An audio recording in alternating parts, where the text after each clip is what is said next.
craving for the living God. In our experience, we crave for many things. And yet when you say crave, it's more than a natural desire, a natural thirst. And normally we crave for material things, food, drink, or sometimes we miss many things we used to do before the pandemic. Craving, if you are used to traveling, you have many things, activities, you miss that. You crave, as it were. But don't forget the important craving that we should always attend to, craving for the living God. So, the psalm that we'll be reflecting is Psalm 42.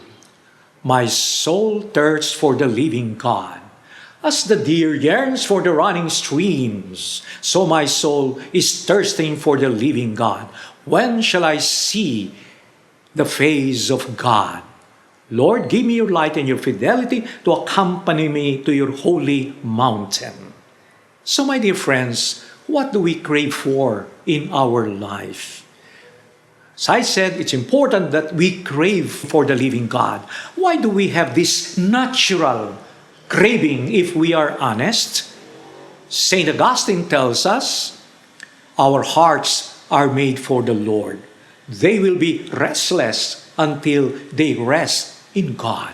So even Augustine, spent a lot of time craving for God, but he was trying to get it in other ways until he found it through the real way, that is, way of the Spirit.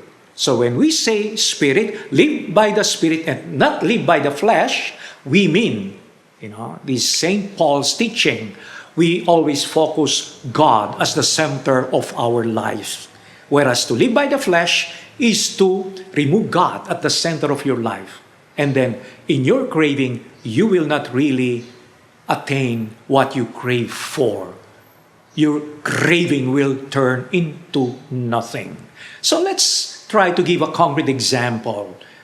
I met a good man, Joey Velasco, who was given some years to live because of his problem with his kidney.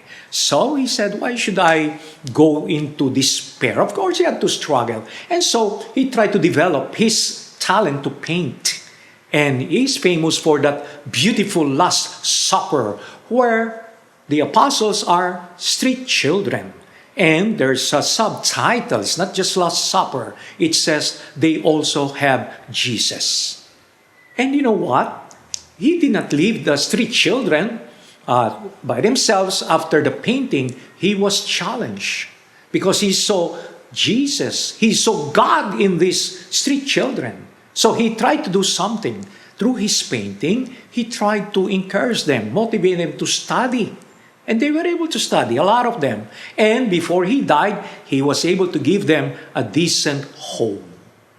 So, craving for the living God, before he died, he, in the process, met the living God. Because he was humble and he was open and he welcomed the ways of the Lord. What do you crave for in your life? Are you craving for the living God?